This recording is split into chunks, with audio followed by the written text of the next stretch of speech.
নমস্কার, Bengali kitchen ব্লগে আপনাদের সবাইকে স্বাগত। আজকে চলে এসেছি আবার আরেকটা রান্না নিয়ে।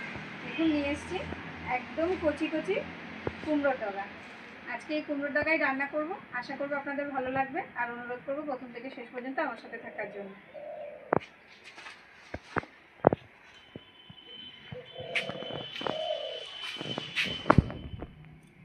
মা কুমড়ো শাকটা কেটে দিই, আর শাক রান্না করার জন্য যা যা সবজি লাগবে সেগুলো আমি কেটে নেব। আজকে কুমড়ো শাকটা নিরামিষ রান্না করব। প্রথমে ঝিঙেগুলো কেটে নেব।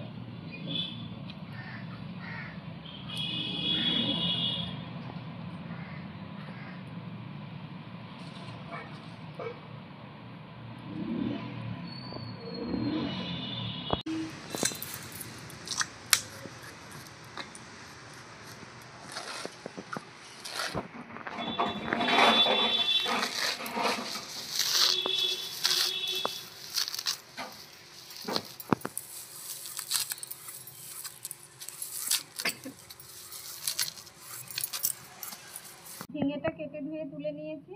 এবার আলু কেটে নেব আর কয়েকটা কাঁচা লঙ্কা চিড়ে নেব।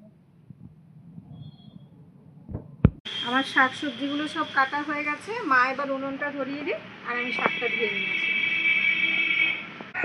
উনুন ধরিয়ে কড়াই বসিয়ে দিয়েছি। কড়াইতে দিয়ে দেবো সর্ষের তেল। তেলটা গরম হয়ে গেছে, আমি কিছুটা বড়ি ভেজে নেব।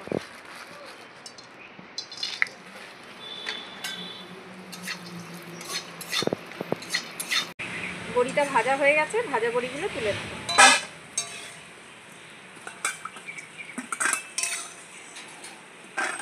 ওই বড়ির ভাজা তেলের মধ্যে আর একটু তেল দিয়ে দেবো শাকটা রান্না করার জন্য।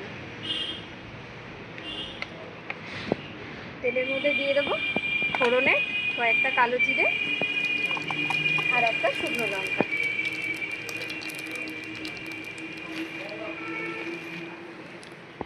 ফোড়নটা ভাজা হয়ে গেছে, এবার দিয়ে দেবো কেটে রাখা আলুগুলো।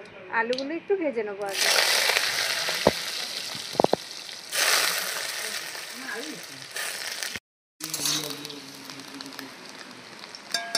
আলুটা ভেজে নিয়েছি। এবার ভাজা আলুর মধ্যে কেটে রাখা ঝিঙে আর ডাঁটা দিয়ে দেবো, আর দিয়ে দেবো চেরা কাঁচা লঙ্কাটাও। এবার আরেকটু সময় নাড়িয়ে চাড়িয়ে ভেজে নেব।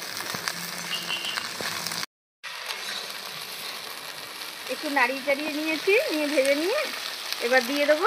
আমি এটা নিয়েছি পোস্ত আর কাঁচা বাদাম। এই কাঁচা বাদাম আর পোস্ত বাটাটা এর মধ্যে দিয়ে দেবো।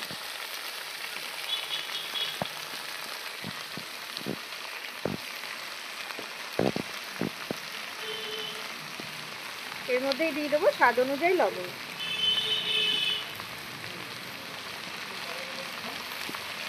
পরিমাণ মতন হলুদ।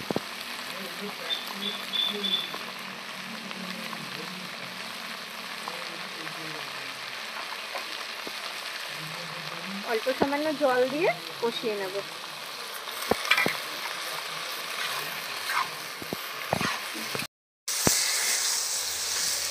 ভালো করে কষানো হয়ে গেছে। এবার ধুয়ে রাখা শাকগুলো দিয়ে একটু নাড়িয়ে চাড়িয়ে নেব।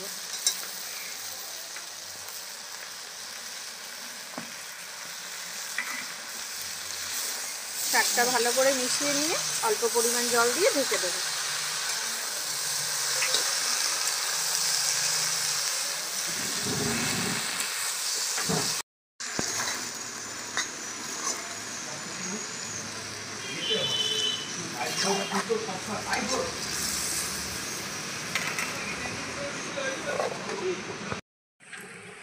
এবার ঢাকনাটা খুলে দেবো। শাক সবজি সব সেদ্ধ হয়ে গেছে সুন্দর। এবার দিয়ে দেবো ভেজে রাখা বড়িগুলো। ভালো করে মিশিয়ে নেব। আর শাকে দেবো অল্প একটু মিষ্টি, যাতে শাকের স্বাদটা ভালো হয়। আর একটু সময় নাড়িয়ে একটু শুকনো শুকনো করে নামিয়ে দেবো। আমার শাকটা রান্না হয়ে গেছে, এবার নামিয়ে দেবো। ভীষণ সহজ একটা নিরামিষ রেসিপি, খেতে কিন্তু খুব ভালো লাগে। একবার অবশ্যই এভাবে বাড়িতে বানিয়ে খেয়ে দেখবেন কুমড়ো শাক।